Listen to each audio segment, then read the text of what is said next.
Bien, continuamos con el último vídeo de este tema, que es el desarrollo posembrionario, que como lo dice la propia palabra, después del embrión, del estado embrionario. Es decir, el que ocurre es el desarrollo que le pasa a todos los seres vivos desde que nacen hasta que alcanzan pues, su estado de máxima madurez, que es el estado adulto, en el que evidentemente pueden reproducirse. Y tenemos dos tipos de desarrollo de desarrollo posembrionario, el directo y el indirecto. El directo simplemente lo único que hacen es crecer, ¿vale? El animal nace igual que el adulto, es decir, su estructura corporal es la misma, lo único que tiene que hacer es hacerse más grande, crecer y madurar algunos órganos, ¿vale? Por ejemplo, los humanos tenemos desarrollo directo. Es decir, crecemos para llegar a ser adultos, crecemos y tiene que madurar el aparato reproductor. Por eso cambia la estructura del cuerpo de niño a adulto, por efecto de las hormonas, de esa maduración del aparato reproductor. En el indirecto, sin embargo, es bastante más complejo. El individuo cuando nace no tiene nada que ver con el adulto, es decir, nace en un estado muy poco formado, es como una larva y tiene que completar su desarrollo después, es decir, para convertirse en un adulto. Entonces, esa larva sufre cambios muy intensos y esos cambios se llaman metamorfosis. Pues, por ejemplo, esto les pasa a las mariposas, por ejemplo, a los insectos, ¿de acuerdo? Muchos de ellos, pues, como nacen, pues no tienen alas. De hecho, las mariposas en su estadio posembrionario juvenil, pues son orugas, no tienen alas. Luego, pues, se envuelven en su capullo y sufren ese proceso. Es decir, aparecen o desaparecen órganos o extremidades en la metamorfosis. Las ranas también sufren metamorfosis, ¿vale? El renacuajo no tiene patas y las desarrolla después. Bueno, eso sería un desarrollo indirecto. Bueno, pues una vez que tenemos esto claro, vamos a ver la reproducción en los distintos tipos de animales, empezando por los invertebrados. Recordad que la gran mayoría, la reproducción más abundante es la sexual, porque es la que causa la variedad genética y eso es beneficioso, ¿vale? Bueno, pues exceptuando las esponjas de mar que se pueden reproducir de forma asexual y las estrellas y algunos otros invertebrados, pues casi todos tienen reproducción sexual. Los moluscos, los gasterópodos, que son los caracoles, estos son hermafroditas, es decir, son especies monoicas.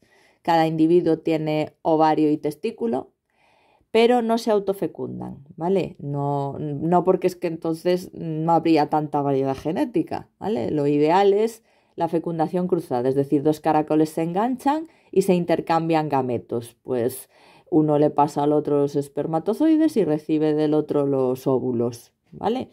Y viceversa. Cada uno le da sus gametos, por ejemplo, los dos tienen óvulos y espermatozoides, pues los dos se los intercambian, óvulos y espermatozoides del contrario, ¿vale? Eso es lo que se llama fecundación cruzada.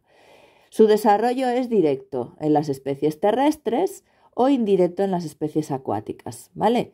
Es decir, los caracoles terrestres, los típicos que conocemos, caracol de huerta, nacen como un caracolito ya, chiquitito, con su conchita, que lo único que tiene que hacer es crecer. Pero los caracoles marinos, que también los hay, estos sí que nacen como una larva muy distinta que tiene que sufrir metamorfosis. Los bivalvos, mejillones, berberechos, todos estos son dioicos, hay machos y hembras. De hecho, curiosidad, en los mejillones las hembras son de color naranja y vivo, ¿vale? Y el macho es más palidito. También tiene fecundación externa, evidentemente, porque pues están en medio acuoso. Todos los acuáticos generalmente tienen fecundación externa, sueltan los gametos y se fecundan en el agua, ¿vale? Desarrollo indirecto, también sufren metamorfosis. Y los cefalópodos son dioicos, hay pulpo y pulpa, bueno, pulpo macho y pulpo hembra.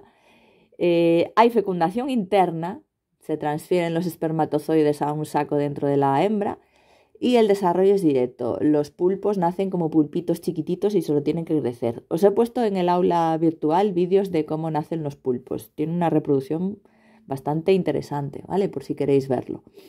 Bueno, hay unos cuantos vídeos de distintos animales reproduciéndose. Por si que os pica la curiosidad, pues los podéis ver.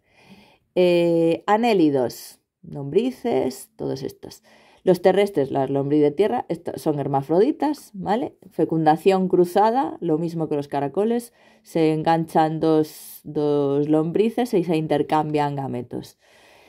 Fecundación interna y el desarrollo es directo, no tienen metamorfosis. Los acuáticos, que también hay anélidos acuáticos, estos son dioicos, sexos separados, fecundación en el agua y hay metamorfosis, justo lo contrario. Los artrópodos son dioicos, sexos separados. En los crustáceos la fecundación es en el agua, externa. En los terrestres, arácnidos e insectos, la fecundación es interna. Los insectos tienen desarrollo, tienen metamorfosis, ¿de acuerdo? Y los equidodermos, las estrellas de mar, los erizos de mar, son dioicos, fecundación externa, son todos acuáticos estos, y sufren metamorfosis, desarrollo indirecto. Bueno, no os he puesto ninguna imagen aquí, pero bueno, simplemente quería, porque las mariposas ya sabéis que sufren metamorfosis, pero por ejemplo, las mariquitas también, que es un insecto, es un escarabajo, la mariquita, ¿vale? Un tipo. Entonces, mariquita, oruga, para que veáis que es bastante distinto. Fijaros, una mariquita cuando nace tiene forma de larva y se desarrolla y forma esa oruga, ¿vale? Y luego acaba siendo de adulta, pues la que ya conocemos todos, ¿vale? La mariquita, o sea, tiene que desarrollar alas, que no tiene la oruga, los élitros son es lo que conocemos, que tapa las alas, ¿vale? Donde están las puntas, los puntitos negros sobre fondo naranja de la mariquita. Son como corazas duras que protegen las alas, son típicos de los escarabajos, los élitros. No solo la mariquita es un tipo de escarabajo, pero bueno, todos los escarabajos tienen élitros, ¿vale? Como simple curiosidad. Y luego, por ejemplo, la mariposa monarca, que es esta es una mariposa, a ver que no está aquí, es esa mariposa, es venenosa, ¿vale? Para los pájaros cuando se la comen la vomitan porque es muy amarga. Bueno, pues su oruga, la oruga no se parece en nada, pero es preciosa, es una de las orugas más chulas del reino animal, ¿vale? Fijaros, esto cuando sufre metamorfosis se convierte en la mariposa monarca, ¿vale? O sea, el cambio es bastante espectacular, ¿vale? Bien, vamos a continuar. Vale, pues con los vertebrados. En los vertebrados, la inmensa mayoría de los vertebrados son dioicos, tienen los sexos separados, hay machos y hembras, ¿vale? Casi todos los mamíferos y algunos peces son vivíparos, es decir, nacen del vientre de la madre, no de un huevo. El resto nacen de un huevo, ovíparos, y también hay ovovivíparos entre peces y reptiles, es decir, el embrión está metido en un huevo, pero el huevo está dentro del cuerpo materno, ¿vale? Bueno, los peces. Hay dos tipos de peces, los óseos y los cartilaginosos, recordad. Bueno, pues los peces óseos, que son más evolucionados, tienen fecundación externa, los cartilaginosos tienen fecundación interna, los tiburones, por ejemplo, las rayas, y ambos pueden ser ovíparos u ovovivíparos, ¿vale?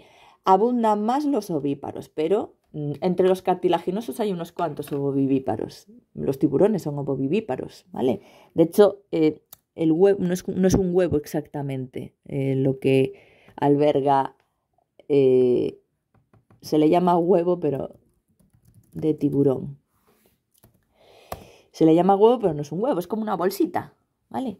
A ver, mira, ahí tenéis. Fijaros. Eso es como una bolsita, no es un huevo. Pero ahí dentro, ¿veis el embrión del tiburón? Pues crece ahí, ¿de acuerdo? Algunos se desarrollan fuera del cuerpo de la madre y otros permanecen durante tiempo dentro del cuerpo de la madre, ¿vale? Fijaros cuántas especies distintas de pues huevos de tiburón y de rayas, etcétera, etcétera. ¿Vale?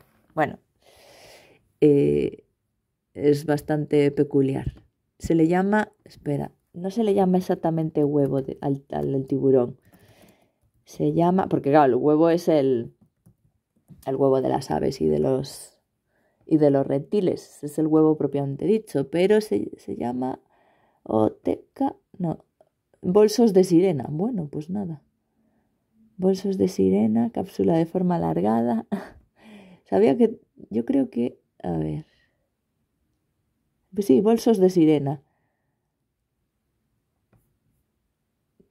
¿Ves? Los tiburones, su reproducción. Este es del tiburón. Espérate, no sé si es el tiburón blanco. Es el más peligroso. ¿Cómo ponen los huevos los tiburones? Copulan en el mar. Los machos fertilizan a los huevos del interior de las hembras. Y la hembra pone los huevos en las rocas o algas y el embrión se desarrolla dentro de esa bolsita. ¿Vale? Y bueno, hay de todo. Hay casos de viviparidad, que las crías nacen directamente vivas de la madre, sin huevo, en tiburones en los que el embrión se alimenta. Bueno, hay de todo, son un poco, ¿vale? Hay mucha variedad en los tiburones. Bien, continuamos. Anfibios. Los anfibios, hay dos tipos de anfibios, los anuros sin cola y los urodelos con cola, ¿vale? Los anuros son las ranas y los sapos y los urodelos las salamandras y los tritones, ¿vale? Bueno, pues los anuros, los que no tienen cola, la fecundación es externa y el desarrollo es indirecto, sufren metamorfosis, el renacuajo se convierte pues en rana o en sapo. Y los que tienen cola, estos tienen fecundación interna y el desarrollo es directo, ¿vale? No sufren metamorfosis tan intensa. Los reptiles son todos ovíparos, generalmente. Hay alguna excepción, las serpientes muchas son ovovivíparas, tienen los huevos dentro, ¿vale? Y la fecundación es interna. En aves hay fecundación interna por contacto de cloacas, porque no hay un pene, no hay un órgano copulador, simplemente la cloaca es la parte final del tubo digestivo del ave, ¿vale? Como el ano. Lo que pasa que ahí acaban desembocando no solo el tubo digestivo, sino también el aparato reproductor. Es decir, que por ese agujero, por decirlo así, pues expulsan los excrementos y también expulsan los gametos, ¿vale? Entonces, pues cuando el macho y la hembra, el macho se coloca encima de la hembra y contactan las cloacas, ¿vale? Y los espermatozoides pasan al tracto reproductor de la hembra, ¿vale? Los mamíferos son vivíparos, casi todos. Hay la excepción, los monotremas, el ornitorrinco que nació de un huevo, y casi todos tienen desarrollo directo, excepto los marsupiales, que no tienen placenta, que son los canguros. También tenéis un vídeo de cómo se reproduce un canguro, que es bastante sorprendente, ¿vale? Porque nacen como mini embriones, totalmente muy poquito desarrollados, ¿vale? Muy, muy prematuros. Y entonces el embrión, o sea, ese cangurito recién nacido que parece un embrión, tiene que trepar por el cuerpo de la madre, meterse en la bolsa marsupial y engancharse a una teta y empezar a mamar, y se tira ahí bastante tiempo hasta que se desarrolla, ¿vale? Nacen pues muy, muy maduros. Bien, por último, ciclos biológicos en los seres vivos. Un ciclo biológico de un ser vivo te dice las fases de vida y reproducción del organismo, indicando cuándo está en estado diploide o estado haploide. Recordad, diploide, el individuo tiene 2 juegos de cromosomas, haploide, solamente hay un juego, ¿vale? Y hay 3 ciclos biológicos, dependiendo de si domina una fase, otra, o si hay un equilibrio entre las dos. Entonces, el primer ciclo, el ciclo haplonte o haploide. Los organismos están formados por células haploides durante casi toda su vida, ¿vale? Entonces, esas células, por mitosis, se fabrican gametos, que también son haploides, ¿vale? Que al unirse van a formar un cigoto diploide. Lo veis aquí, por ejemplo, esta alga, Chlamydomonas. Bueno, pues el alga, ella es haploide, ¿vale? Y fabrica, pues, gametos por mitosis. Se reproduce por gametos. Esto es una alga unicelular.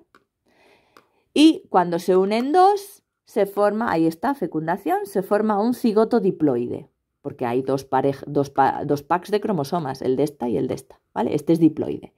Y esa es la única fase. Y entonces, a partir de ahí, ese cigoto se va a desarrollar haciendo meiosis. Por tanto, del cigoto diploide se van a formar 4 individuos haploides otra vez, ¿vale? Que van, pues eso, que se van a desarrollar como individuos adultos. Este ciclo lo tienen muchos protistas, como por ejemplo este tipo de alga, y algunos hongos también tienen este tipo de ciclo. Entonces se llama ciclo haplonte porque su fase más larga es la fase haploide, ¿vale? Fase diploide solo es el cigoto, que dura poco. Y enseguida sufre la meiosis cigótica, es decir, es el cigoto el que sufre la meiosis, ¿vale? No ocurre la meiosis para formar los gametos, sino para desarrollar el cigoto, ¿vale? Ciclo diplonte. Aquí es al revés, la fase diploide es la más larga, la más abundante, pues sí, la más larga, y la fase haploide es muy breve. Entonces, los organismos en este ciclo están formados por células diploides y fabrican gametos haploides por meiosis gamética. Ahí la meiosis se llama así porque se utiliza para formar gametos. Esos gametos, al unirse, ahí los tenéis, el espermatozoide se une con el óvulo y se fecunda y se forma un cigoto. El cigoto en este caso es diploide, que por desarrollo, por mitosis, va a formar al adulto, ¿vale? Al adulto diploide. Este es un ciclo típico de los animales. Nosotros tenemos este ciclo, ¿vale? Y luego tenemos el ciclo haplodiplonte, que ese es el propio de las plantas. Las plantas alternan una generación diploide que se llama esporófito y otra haploide que se llama gametófito. El esporófito sufre la meiosis, porque el esporófito es diploide, 2N, sufre meiosis y forma esporas haploides. Las esporas, cuando germinan, forman el gametófito, que es haploide, y el gametófito es otra planta, otra generación, que va a fabricar gametos por mitosis. Cuando se unen los gametos, se fecundan, pues se origina un cigoto diploide otra vez, que al desarrollarse originará un esporófito nuevo, ¿vale? Este es el típico ciclo de las plantas. Y recordad que cuando la planta es más evolucionada, la fase de gametofito, es decir, la planta, la generación de gametofito es muy pequeña, ¿vale? Espérate, gametofito, a ver, déjame ver, aquí. Este es el esporófito, forma esporas por meiosis, ahí están, ¿vale? Y cada espora germina y forma un gametófito, que es haploide, y este genera gametos, ¿vale? Se fecundan y ya tenemos el cigoto diploide, que ya va a ser el futuro esporófito, que está creciendo aquí, y el gametófito acaba muriendo, ¿vale? Recordad que ya se ve, esto es un helecho, una pteridófita, ya la generación dominante es el esporófito, ¿vale? Y a medida que evolucionamos, el gametófito tiende a reducirse muchísimo, ¿vale? En las plantas, en las angiospermas, por ejemplo, ni siquiera es una planta, es un grupito de células muy chiquito, o sea, muy reducido. Bueno, pues con esto terminamos el tema de reproducción y con esto terminamos lo que sería pues la parte así de biología. Vale.